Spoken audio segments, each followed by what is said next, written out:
Good to see you again, Jacko. It's always a slice to see you, Jamie. Another day, another podcast. Oh, another day, another podcast. Well, people are waiting for them. They certainly are. And there's been a lot of narrative in recent months regarding this country's natural gas as an essential energy resource, taxing the natural gas that we export, finding alternative ways of creating electricity for domestic and industrial use, the escalating cost of power for the consumer, plus how Australia can meet the zero emissions by 2050.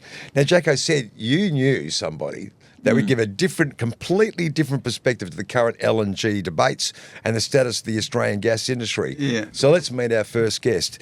Dan Hughes, our only guest today. Yeah. Dan Hughes has 20 years experience in cryogenics and industrial services, specialising in LNG, cryogenic and industrial gas infrastructure, providing practical engineering, commissioning, inspection and project support across energy, manufacturing and industrial sectors here in Australia and internationally. So Dan Hughes, welcome. Welcome to Tell Me How Good You Are. How are you, Dan? Hi. Yeah. How are you guys? Yeah, Really good. You forgot to mention the V8s. The V8s. He does a bit of work for the V8s. He is. He's an absolute superstar when it comes to the V8s. He's the best in the business when it comes to gas, don't worry. Righto, fill us in on how it all started for you, Dan. Like, where did it all start for you to even get interested in this stuff? You were a mechanic or a boilermaker or...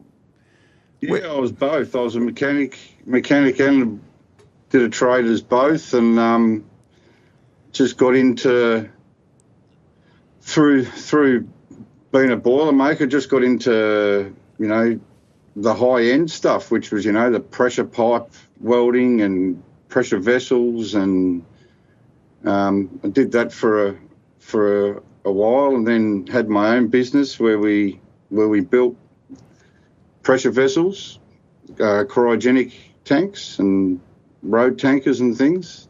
So like the big thermoses that are on the road, carting all the gas and the big thermoses, yeah. Well, those and big, you know those big tanks that you see around footy grounds. They used to have them everywhere. They were full of gas. Were they full of? Was that gas or petrol or what were they? That was probably LPG. Yeah, righto. Yeah. Yeah, that's a different type of same type of thing. You're liquefying a gas, but LPG's stable at ambient temperatures, so it can stay as a liquid as long as it's pressurized. Where cryogenic products need to be refrigerated, so that's where we put them in the flask that you're talking about. Righto. They're a vacuum insulated container, so. So as a boilermaker, inside. As a boilermaker, Dan, is it a real specialist level of welding and so forth and construction of these tanks? I mean, compared to say petrol, for example. Yeah. Well, petrol's a little bit different. They're technically not stored in pressure vessels. Some of them are in non-pressurized container, so they're made out of aluminium. So, I try and avoid them when I'm on the road.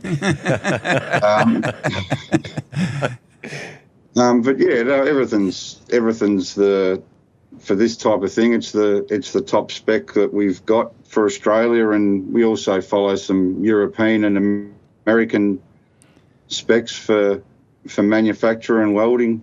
So it's Are you exporting any of your products? Critical stuff. I mean, Sorry? are you exporting any of your stuff that you're doing apart from your expertise as a consultant? No, well, my business got caught up in the legislation change in 2012, where all prior to that, all pressure vessels, the OH&S legislation stated that all pressure vessels had to be built to an Australian standard, which was AS 1210, and then someone in their brightness wherever these rules get changed decided they would say pressure vessels no longer need to meet Australian standards. What? Explain that to me. Explain to our audience what that means. It means obviously manufacturing in Australia was quite expensive because we don't produce any stainless steel, so all the stainless steel had to be imported. And then obviously you've got labour costs and things as well. So it's always been expensive to manufacture in Australia, and that obviously put the price of pressure vessels quite high as well, because we weren't able to use the Chinese and Indian markets to purchase, cheaper equipment. So I think that's why the legislation was changed. But in turn, it just put another nail in the coffin for manufacturing in Australia. So, Dan, no pressurised tanks are actually built in Australia currently. Is that the deal? Some are. They're for some guys are still going quite well. There's a couple of companies that have got their sort of niche areas. But generally, if you want to buy a large cryogenic storage tank, that's going to come from overseas. Tell us the comparisons between gases, what sort of storage and size of storage you need. Say for hydrogen, LPG. LNG. LPG. The idea is the easiest way to store a gas is to convert it to a liquid. Right. Because every time you then change the liquid back into a gas, it expands. So you get more gas. It's concentrated in its liquid form. So for liquid nitrogen, for example, that expands 800 to 900 times when you convert it from liquid back to gas. So rather than driving around in a truck that's just full of gas, it gets liquefied, and you can carry a lot more product around. Same for liquid oxygen, liquid argon, CO2, natural gas to LNG. Helium can be done too. That's quite tricky because it's such a light molecule. And hydrogen can be done, but it's incredibly difficult. Well, it's the flavour of the month in the world, isn't it? Hydrogen. Yeah, it is. Yeah, it's a clean gas that everyone's trying to focus on because it creates no CO2 when it's burnt. But it's pretty volatile, isn't it? And it's got to be kept at a certain temperature. Would that be right, or? Well, it's volatile because the molecule's so small. It's number one on the periodic table, so it's the smallest and lightest molecule. So building equipment that's able to store it and not leak is incredibly difficult because you don't have a smaller molecule to test. Mate, would that be more energy absorbing trying to get the hydrogen gas to any other gases out of the ground or turn it into hydrogen? Hydrogen doesn't come out of the ground. Hydrogen's manufactured. Right. So it's not like well, they take something out of it or put something in it? Well, depending on where you're getting hydrogen from, it's either made from coal, it's made from natural gas, or it's made the green way from electrolyzers. What's an electrolyzer? Can you explain that, Dan? It's just like electrolyzer is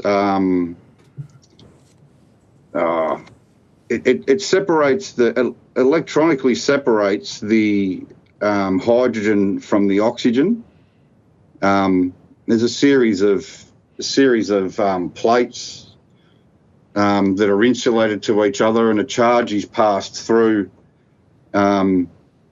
And basically, one side will bubble hydrogen, and one side will bubble the oxygen off. So, but yeah, it's very energy intensive process, especially if you're trying to use it from renewables. Well, they put 300 million or something into some project over here up north on the west, 300 million. I think Twiggy Forest. Calbarry, 300 million chasing hydrogen. Is that right? Yeah, they're calling it green hydrogen. Is there such a thing? Is there? Well, you just green hydrogen is the one that's produced through electrolysis, where there's no carbon in the process of converting it into pure hydrogen. But unfortunately, the carbon process, which not many people hear about, it comes before that. Oh, really? Explain that. Well, I mean, you've still got to manufacture you've got to manufacture the hydrogen. So unless you're doing that through complete solar fields and battery storage and things like that, you've still got to get the power to run the electrolyzer and the compressor. So for green hydrogen, they're trying to use all renewables to make the power to run the system. Right. But it's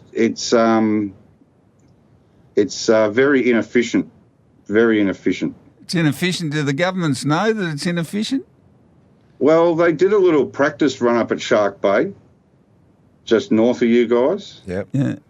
Or Denham Power Station, which is it's primarily a diesel power station, and they've put in a hydrogen electrolyzer the test was to see if they can run or substitute part of the diesel generation by renewables. Yeah. And they did that. They definitely did that. But if you came down to doing it in a cost-effective, efficient manner, then it doesn't look so good. But basically, rough numbers. Simple numbers. If they produce 100 kilowatts of power out of the solar panels, then the energy that they can then recover from the electrolysis and the fuel cell storage is 18 kilowatts. Right. So it's got an 18 to 19% efficiency. Wow. So and in that it case, sounds like it's an expensive exercise as well. It is. It's very expensive. So, but to use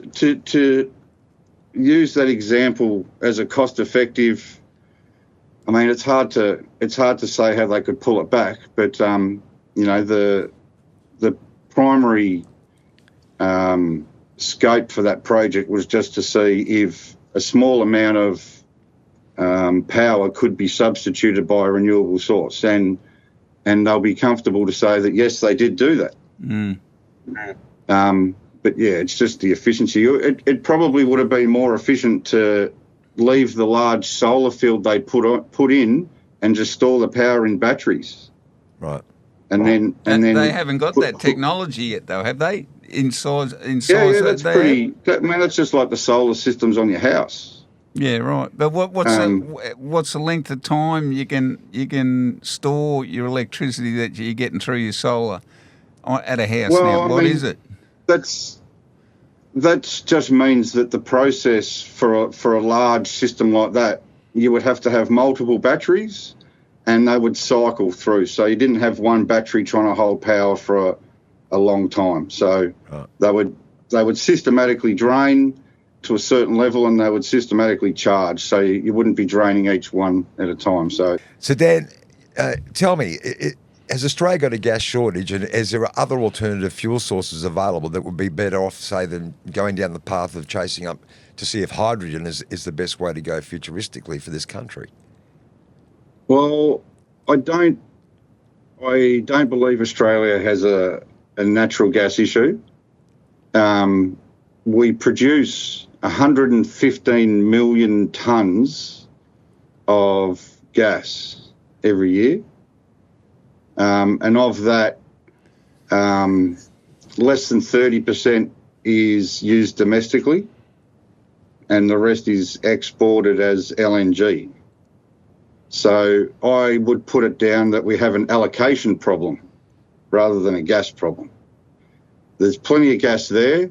Say that again, so people understand what you just said. We have an allocation problem that more gas is allocated for export than is allocated for domestic use, and that comes from export contracts that companies have with other companies and contracts drawn up by the government. Western Australia has the best method of controlling export. They've got a hard cap of 15% needs to be left for the domestic market, and they've gone to rigorous methods and efforts to make sure there's no loopholes, there's no way around it for these gas companies. And it's worked very well. But they did that in 2005 or 2006. Why couldn't that same legislation be implemented around the country? What's? Well, it can, and I think the government's trying to do that now on the East Coast, but it's probably too little, too late. So it's never too late, Dan. It's never too late. No, you're right. The new policy comes into force in July 2027, where gas exporters must keep 20% in reserve for domestic use. It sounds great, but it doesn't cover existing gas contracts, which is fair enough. Which is all of them. Yeah, but I believe. Well, I don't know about what you think, Jamie, but we can't retrospectively go back and change contracts that have already been done. They've these public companies, they've gone to the market, they've raised the money, they've built their infrastructure. It's in place, the deal's done, or it wouldn't have got to where it is. True. Right? If they're producing. I agree. We should honour contracts. Yeah. The issue is all these contracts have extension clauses. Yeah, but that's it. So that'd be based on their particular fields, where you go and peg something, just like the old gold miners. They used to go and peg their claims. They'd have some that are actually in production, and then that they would have pegged extra property for exploration, right? So you'd have production and exploration. So if they're expanding on that premise, then there should be no problem. But I'll say this. What do you think about an idea where there's an actual department that gets implemented into the Australian government, whether it's through referendum or not, that they bring in a department that's actually producing gas, and whether it's gas or oil or minerals, for the profit of Australians, all Australians, as a collective, right? Why can't we had the Gas and Fuel Corporation? But why can't we do this? Sold off. Why can't we do it again? Well, you're asking the government to rethink the ideas that put them in the position where they decided to sell the public-owned assets. Well, yeah, but we sold the Gas and Fuel Corporation, and then we sold Telecom. Yeah, but people are dirty on that now, right? Well, I would say, what's your feeling? You're on radio every day. It hasn't really selling off, major resources like that.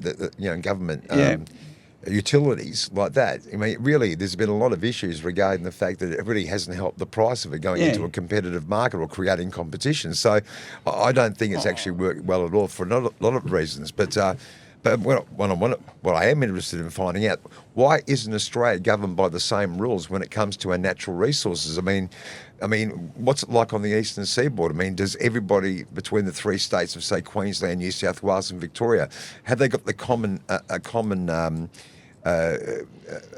thought process? Yeah, common link when it comes to the way they're sort of supplying their gas to their customers? Well, it's I guess the common link would be they're trying to make as much profit as they can. But that's always motivation for that. Yeah. Without having designated amounts of gas to be used domestically, then then the exporters win every time. The price of gas on the East Coast has already been influenced by the export market, whereas Western Australia, because there's nothing connecting infrastructure east to west, then the WA market just works completely independently. And the way they've done things is something to learn from. Well, then, but what I'm getting at ultimately is that the three states on the eastern seaboard share a common gas pipeline. I mean, Yes. how does that work? I mean, obviously that's We got north-south. We haven't got anything like that here in Western Australia, and we've got the same level of sort of distance going from south to north here than what you have over east. Yeah, so there is a gas pipeline that runs up and down the east coast. Originally it was fed by Victoria, a little bit from South Australia, I believe. South Australia used to be pretty much self-sufficient. But then as the big projects opened up in Queensland around the Gladstone area, there was 3 big projects up there. They had a designated field or a designated basin where they were allowed to draw from, and for the estimations on the life of that basin were probably overstated somehow. Probably, definitely not deliberately, because those things are not very easy to quantify. A lot of it's guesswork. And then I think it's pretty obvious that those 3 plants were also built oversized from the original plan. So that probably helped to drain that basin a lot quicker. And then in an effort to keep exports at the same level, they were then allowed to draw from a basin that was I'm told it was meant to be allocated solely for domestic use. So then became the competition of the gas companies exporting the gas or leaving more for the domestic market. And the only way to leave more for the domestic market was to pay the same price as the export value. Wow. So the terms of cost were dictated to by trying to deal with what they were doing with the export. That's just incredible. And with that gas that was being drawn out of Gladstone or for the Queensland area, was that also put back on the pipeline going south? I'm not 100% sure which plants put how much back in. But yes, that's the idea, that some of it is put back into the pipeline, and what it's done, because those 3 plants generate so much, it's reversed the direction of the pipeline. Oh, right. Which was built to go north south. Why didn't they put 2 pipelines in? Because they never, when the pipeline was put in, the exploration in Queensland was probably only very young, or maybe didn't even exist. Yeah, but I came across from Melbourne, I think it was the last time or the time before, they were just finishing the fibre optics, right, from one side of the country to the other. That rollout took forever. No, it didn't. Not really. No, it did. No. It was. Mate, it's a long way across there, 3,200 kilometres. I know that, but it came on many years after. Anyway, these are the big projects. Look, if you look at the economies of the world and the way things are going at the minute, and you can only go on what you hear, but if we go into anything like a severe depression or recession, bordering on a depression, these big projects are what we need. Now's the time that these governments should be thinking about this sort of stuff, protecting the going forward. And maybe a second pipeline as well, Dan, because what happens if the other pipeline breaks down or has any issues? It's a lot of kilometres between Victoria and Queensland. It's happened before, actually. A few years ago, maybe 2014 or 2015, I had to come up to Bundaberg The flood had washed out a couple of bridges, and with it damaged the natural gas pipe. So Harvey Bay and Bundaberg weren't getting any gas. So we brought up some equipment from Victoria and actually vaporised LNG and injected it into the pipe. So natural gas was still available when they could still run hospitals and critical services, and that gave them time to repair the pipe and put all that back into service. So that's the type of thing that has to happen when there is damage to a pipeline. I'm sure they're doing high maintenance, whether it's sleeving the pipe or critical areas are probably getting a bypass line put in, but it probably doesn't cover the whole distance, north to south. So has Gladstone LNG really changed the face of the gas or the East Coast gas market? Has it made a significant difference? It has in a big way. It's changed. Well, it's changed the flow of the gas. It's changed domestic competition, and it's changed the dynamics of the pricing. You guys pay over West Coast. You're half the price for domestic gas. Wow, that's unreal, isn't it? Where do you want it to go? What would you like to see happen in the gas industry to make it more affordable, streamlined? and accessible? Well, streamlined and cheaper for the everyday Aussie. Well, we need to keep more of our own commodity for Australian use. Australia became a superpower in global LNG supply. Like we're the second or third largest in the world, but we became a superpower in exporting it before we used it domestically. Before we'd even covered the domestic consumption and looked how that could be progressed. We didn't develop the domestic use of the gas. It just went, well, if we send it overseas, we're getting paid well for it. What's the difference? So, give us the numbers between, oil, diesel, petrol. Yeah. Give us the numbers, in what's cleaner and what's not. So you got. Well, if you're talking clean energy, if it's clean energy that for a product that has to be combusted, so a fossil fuel, then hydrogen is the cleanest, natural gas is the second, and then there's a big gap to all the oil-based How big's the gap? products. Can you give us some sort of scale? I would say it's somewhere between 8 to 20 times, depending on which grubby fuel you're using.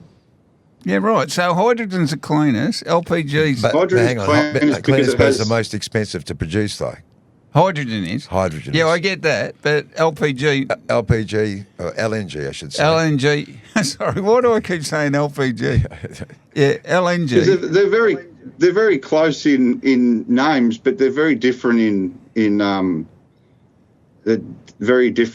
more ways. So it all comes down to the molecule and the atoms. So hydrogen has no carbon atoms. Natural gas has one. Then you get into the petroleum or oil-based products, and you start getting into 8, 9, 12, 16, 18. What about coal, Dan? Coal is basically, it is carbon. So It's the worst. Yeah, It'd be the worst. It is, yeah. It is. To burn it, you actually, the gas you burn, you create a lot of CO2. It can be recovered and scrubbed and cleaned and used for soft drinks and beer and things like that. But currently, it's not being done at any existing power stations that I know of. But no, if you're burning, so that could be a byproduct. There were talks about you doing this sort of technology in the Middle East. Is this the same sort of technology about capturing that stuff off those big flamers that come out of those big pipes off the ground? Is that the stuff that they're burning off? What they're burning off is the gases they don't want to keep. So it's probably excess butane and propane. Mm-hmm. They just want to try and keep the methane. Really, there's small amounts of butane and propane in natural gas, but controlled levels. So no, like places around the world, one of the biggest producers of CO2 in Malaysia is from a natural gas power plant.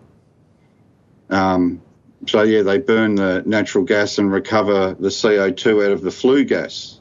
Yeah, right. So that's a good way to keep your emissions low, and it's also a good way to provide your area with CO2 for your bubbles. Well, I actually buy CO2 from a company in Malaysia and Singapore. Why can't we be doing that here?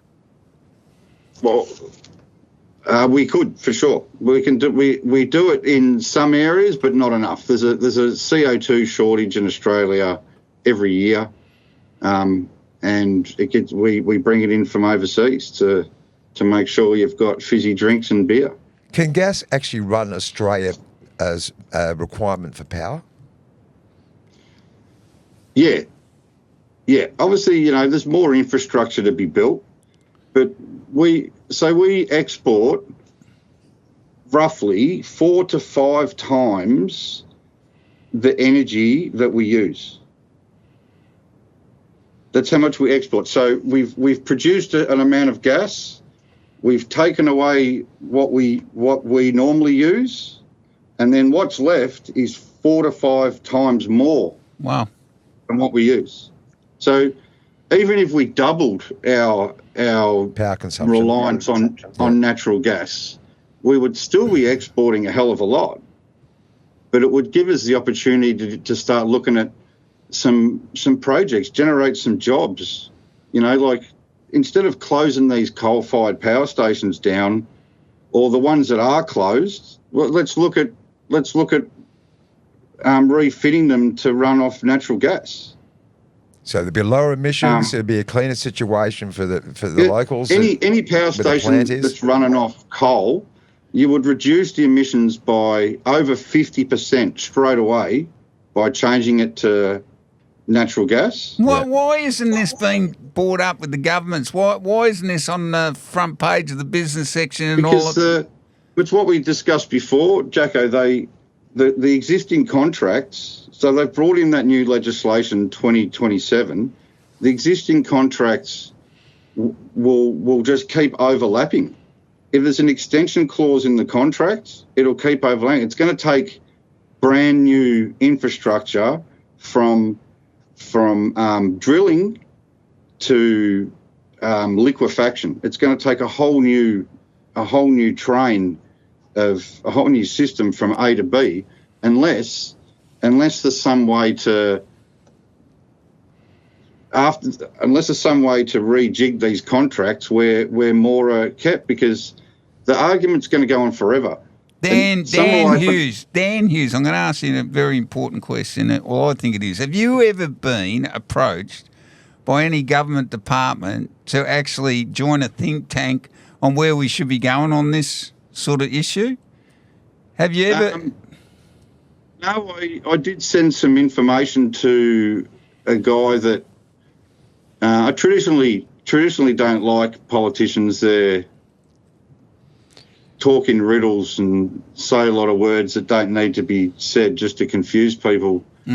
Look, they spend their day reading a thesaurus, I think. But I did send some information to a guy and followed it up, but I haven't heard back. So, yeah. And what were you actually approaching this person of influence with? Like he seems. I know he's been around for a while, but he's making a big statement at the moment. He's getting a lot of people on board, and I'd seen him a few times talking to people about the gas shortage, and I just sent him some information and said, this is how it actually is. There's not a gas shortage. These are the reasons. It was pretty short, and I said, I've got plenty of other information if you want to go through it. So yeah. And just to quantify that, you move around to most gas areas in the country, though. You have moved around and you know what's going on. Yeah, well, I lived in Newman in WA for about 5 or 6 years. I still do work for LNG companies and industrial gas companies in Broome, Karratha, Perth, Darwin, Gladstone, Melbourne, Sydney, Brisbane, New Zealand, Fiji. Pretty much Pacific. I'm going to Vanuatu at the end of the year too. Fantastic. Do some work over there. So you really have you've got a great scope. I'll see if I can extend that trip for a little bit, I think. So you've got a great scope of what's happening in Australia, but obviously, as you said, there's deals in every state that seem to be different. Nothing seems to be coming together as like a one team approach of how to actually get the best out of this country's quality of gas to be used domestically or industrially. Well, what about what Victoria's doing? Yeah. That's unbelievable, that story. We grew up on gas. Explain that one, Dan, about Victoria. Yeah, well, legislation has been passed recently, I believe. It's gone through. The new homes in Victoria can't have any gas products. So you've got to rely on electric hot water and electric cooking. But what happens if your house was fitted years ago with say a gas water heater? Yeah, what happens if that becomes defunct after 20 years? If you do any major repairs, like if you have to change your hot water system, it has to be an electric hot water system. Boy, are they under some illusion that that's a lot cleaner, or what? No, what are we doing? What are we? Or is it about control and also the cost of it? Is that what it's about? I've got a breakdown here of what each state uses the gas for. Victoria is by far the heaviest user of natural gas for residential. So plumb to your house, turn the stove on, you've got gas. Whereas WA, it's minuscule.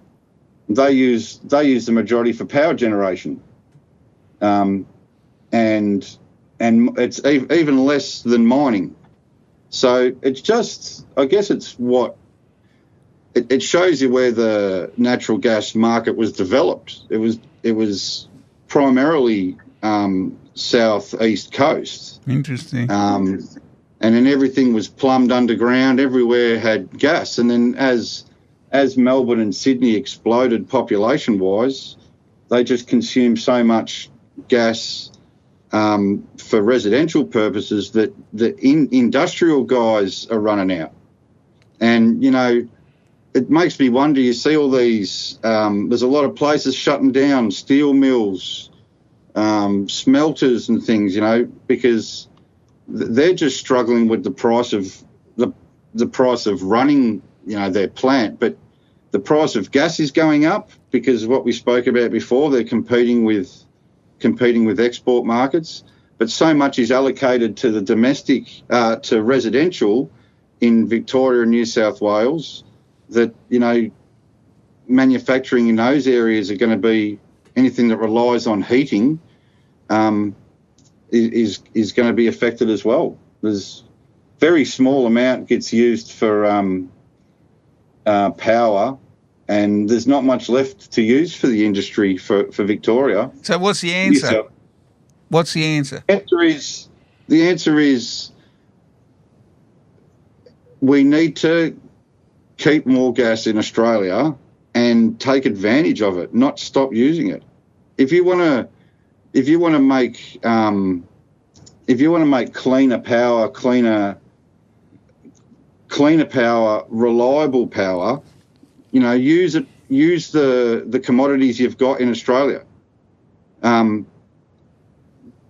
Refire some coal power stations. Like, it's going to cost money, I agree. Yep. But I think it's a more reasonable case than spending money on green energy. And I like windmills and solar panels. That's fine. Well, what about a practical question? But just on a practical question, this should be going to the Australian people, maybe as a referendum. Should we repower Jacko, this? it all comes down to the contracts because, they've put in that, they've made that adjustment to the legislation, but I guarantee it'll go to court. This will be in the headlines soon. The gas companies would be taking them to court and saying, no, no, no, no. We've got an existing contract. We've got an extension clause. We're extending it. And we're not keeping 20%. But that's my argument. Why aren't we starting our own? Why aren't we starting our own? Why isn't there our own department? I don't allocate money for infrastructure. And, in my opinion, I would be using some of the $22 billion we get from exporting gas, which another story is that's probably not quite enough, and using that to develop more infrastructure, like a power station or another pipeline upgrade or retrofitting any of the dirtier fuels. I mean, the best way to reduce emissions is try and replace all the dirty fuels with a cleaner one. That's a good start. But instead we've gone, it seems like we're trying to reject natural gas.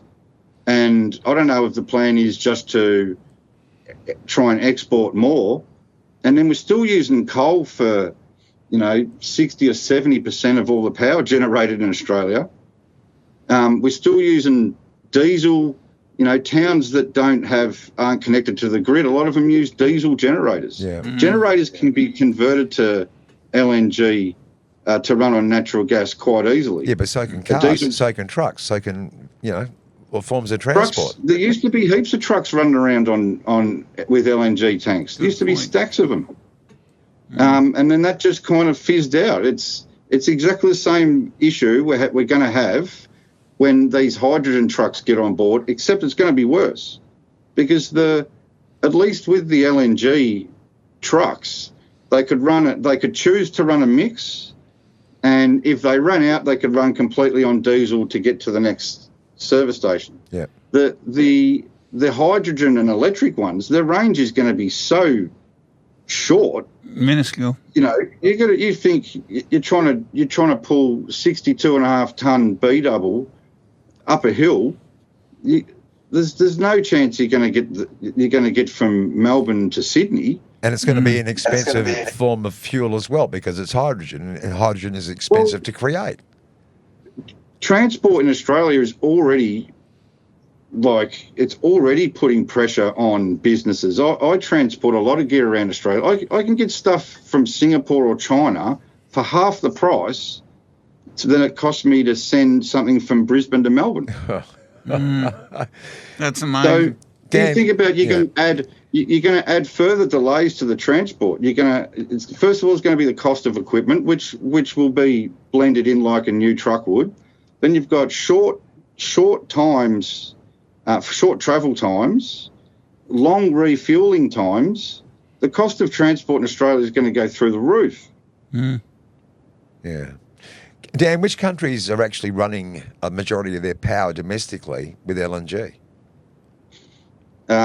Japan, China, South Korea, Thailand, Malaysia, Singapore, everyone that we give the gas to. and ironically, I'm serious. All the countries. I'm deadly serious. Yeah, and you would have seen these cities and stuff. I had a couple of people that I know came back from China. They said they couldn't believe it. They just couldn't believe how advanced they've got. And Malaysia, it's unbelievable. People used to be scared to go to China because remember they just had that thing about all the pollution. Yeah. And then, mate, they got rid of that. Unreal. Because everything they're not allowed any combustible fuel source for vehicles in the towns. So the little scooters, you drive down the road from the airport and there's these big bus bays. And I'm like, what's going on there? The buses pull in to recharge their CNG, their compressed natural gas tanks.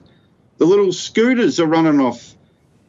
They're not electric. I think they're CNG as well. Taxis, just about everything over there. That city is pristine. And we're talking about 1 billion people and their population as well, which means there's a lot of power being dragged out of that country on a daily basis. 1.4 I'd like to have a look at some photos and see how it changed because I went over there I went to China in 2016 or 17. No, it couldn't have been then. Must have been earlier than that because I was playing race cars in 17 and 18. And I was really surprised at how clean it was. I'd seen all these things about smoke and haze and that, and it was pristine. But everything was running off natural gas. Everything was running off compressed natural gas. And buses, incredibly, taxis. Obviously, China's the biggest country I just mentioned, but every other country you mentioned have got a population bigger than Australia, and their land mass isn't as big as Australia, which means that transport issue that you just drew our attention to, that's going to be a really big problem futuristically, especially when we got so much land mass in Australia and having to get things from from west to east and dare I say it, everywhere else in between.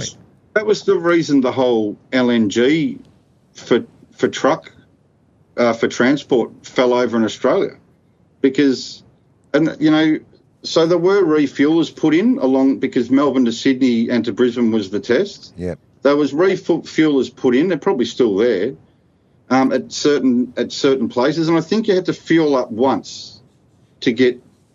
I think you had to fuel up once to get from Melbourne to Sydney. There was a big truck company way ahead of the game. Murray Goulburn they transport fruit along the north coast of the north border of Victoria. They converted all their trucks to LNG. Put LNG tanks at each end, and mate, he was saving millions of dollars a year on fuel, but nobody else got on board. His scenario was a bit different because they were going to, his yard to his yard and drop off points along the way. So he was able to put the equipment in, and most of other companies, even some companies in WA stopped using it. Can I ask a question then on that point? Is it because we're too owed to the petrochemical companies to use their product over gas, which happens to be here in abundance? And again, the balance. I mean, and that oil refined product is coming back into the country at a higher cost. So, is that the reason behind this, that gas is being ignored versus, say, diesel or fuel? I think it's because of the availability through these contracts. The reason it's like I developed some of this stuff in 2012 when we were making LNG tanks and things like that. The reason it's getting on it now is a good thing is because these contracts are up for renewal in 2030 to 2036. So the time is right to do something and make change. And whether it's, the guys in WA, the government over there was hard-assed with the gas companies. That's good to hear. They were hard-assed, mate. They went through so many avenues to make sure there was no loophole. They put things in different places, and it was just across the board, no matter what you do, 15%. And it's not like keep 15% sitting over there in a tank. It's over the year or over a 10-year period, you need to have gas available for the domestic peak periods. Yeah. So whether that's exporting a little bit less in summer because, there's air conditioners and things working, or vice versa for heaters in summer, it doesn't mean we need 15% sitting there ready to go. It's a very well developed system where it's over a long period of time. So they might provide, for example, no gas for 2 years, but for the next years they make it up. It all comes down to the supply and demand of the domestic market, and I just don't see. I think the government's going to spend a lot of time in court for the East Coast trying to push this across. I just don't think anyone's going to.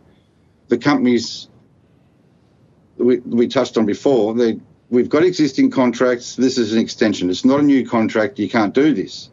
And then for new basins or for new exploration they've done, the government's going to go, oh, that's a new plant. And the company's going to say, no, we explored this area 10 years ago. It's not a new find. It's not a new contract. It's going to take a long time for that 20% to come into to come into action. And like if there was a gas shortage in Australia, that legislation just proves that there's not. How, if there's a gas shortage, how are these gas companies going to find 20%? Where's this magic 20% going to come from to keep for the domestic market? That proves that there's no shortage.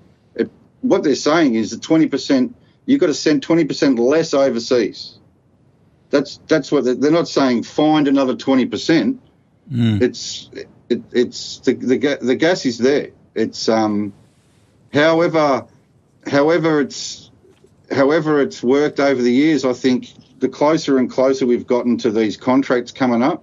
Like I said, I looked at this in 2012, and I just went, it's not going to happen until these contracts go. Yeah. And someone's got to work out how do we reword these contracts.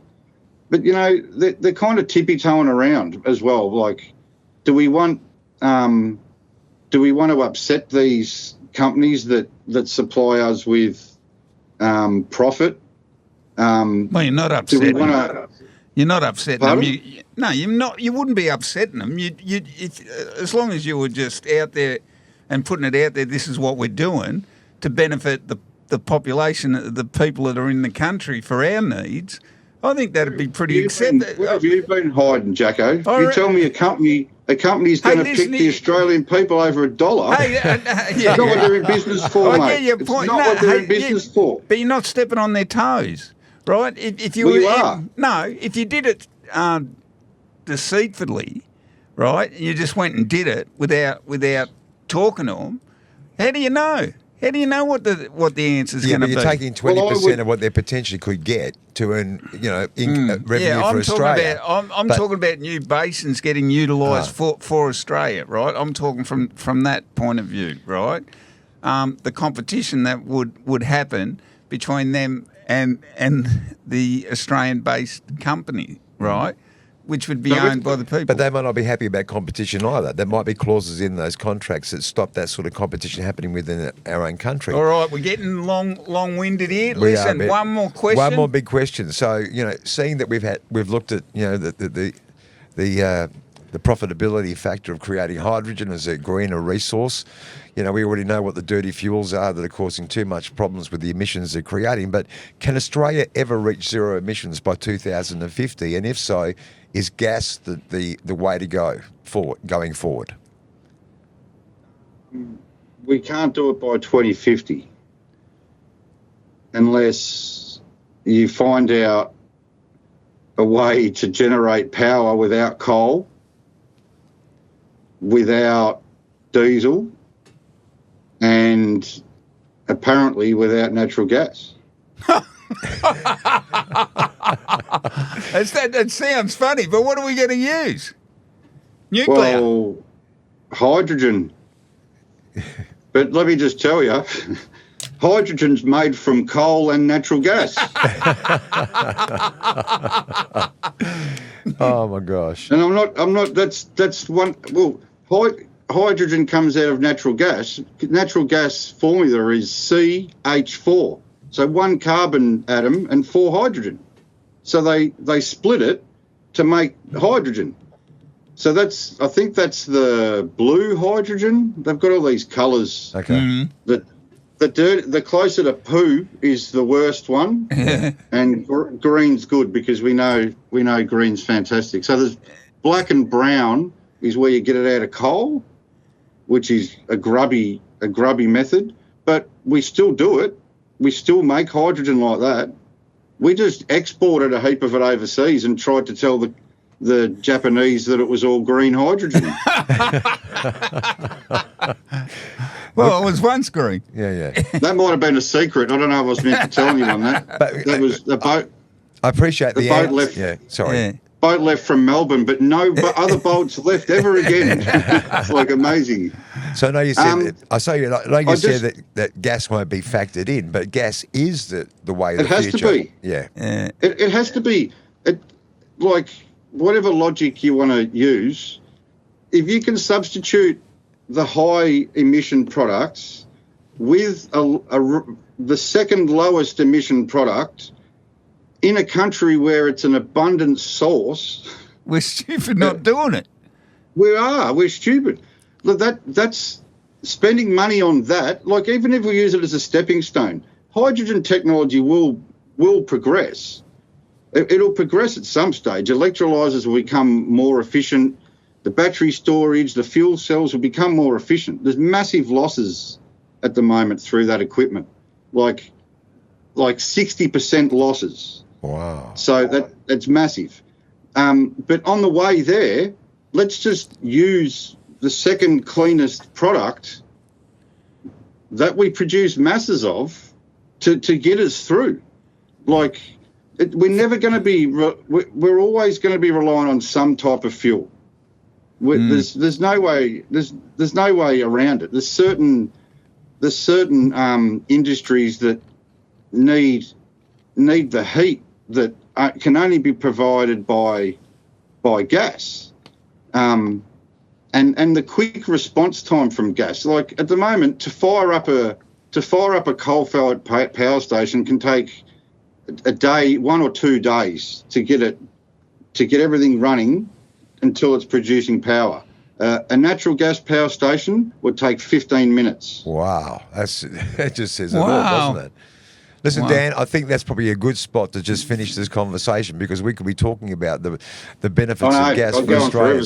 No, it's not. Fantastic. No, I'm glad you have gone on forever because this is the sort of information we wanted to get out with this podcast. So thank you very much for your time and expertise on this, Matt. It really has been an absolute mind-blowing conversation about what Australia potentially could be looking forward to if they follow the Daniel Hughes method. Maybe this guy should run for Prime Minister. No, we're not going to cliche him. At least, don't do that. At least these ministers, show some fortitude and talk to people like this. I mean, the real experts. Well, they're on the ground. Yeah, why wouldn't you be? You can't just go to a warehouse full of bureaucrats who are sitting there eating their milk arrowroot biscuits and think they're going to come to a conclusion and watching their Hills hoist go round and round and round in one spot.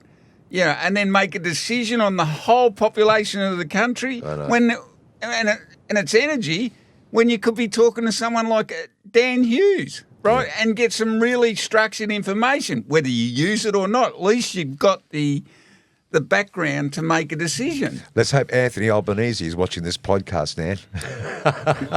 Anthony, you use some of the profits you get from exporting the gas to improve our infrastructure and provide your constituents with cheaper, reliable low emission power. It's there. We can do it. Mate, thank you very much. It's been an absolute pleasure having a chat to you. Good on you, Dan. No worries. Thank you. Thank you very much. Well, we couldn't have asked for anything better. We wanted an answer on the potential of what gas could do for this country. I really enjoyed that. And we know exactly what's going on now, don't we? Oh, mate, Thanks, we know which one's the best one to use, and that's going to get us through. And I can't believe that we can get someone like that knowledgeable. Me I either. don't know. We haven't seen him on Four Corners or someone like that. Well, I thank you for bringing him to my attention because I had no idea about I just tripped over him. I Yeah. just tripped over him. He's into a lot of different pies, you know. So Yeah. I just tripped over him on my travels, but Well I done. thought he'd be great. Well, I can't wait for the next podcast, Jacko. It'll be a slice. Let me tell you, Jamie, it'll be a slice. I love working with you. Me too. I love it. I love you. Love And I working want with to you thank as our well. producer because all of We these, do. yeah, because these things don't come to No. the fore without any. So thanks to Jamie DeFlorio from Super Freak Studios, Yeah, who's been we producing want- we our want- podcast. It's been absolutely Yeah, we want- exceptional to work with. No, exactly right. And let's hope that the people out there that check out our podcasts, they really get behind us and follow us because we're going to Absolutely. keep having interesting guests on. Exactly, just like we just did. Incredible. So on behalf of Mark Jacko Jackson and Jamie Slim Jim McCandy, thanks for joining us to tell me how good you are. Until next time, we bid you farewell. See you soon. Today's podcast is proudly brought to you by Fifth Generation Honey, a fifth-generation beekeeping family proudly continuing a legacy that began over 100 years ago in Muchea, Western Australia. Fifth Generation Honey produces honest, high-quality honey that reflects the land and the care behind it. There are 7 varieties of honey available, including Banksia, Wildflower, White Gum, Red Gum, Jarrah, Blackbutt and Red Bell. You can contact Fifth Generation Honey and order by email on hello@fifthgenerationhoney.com.au.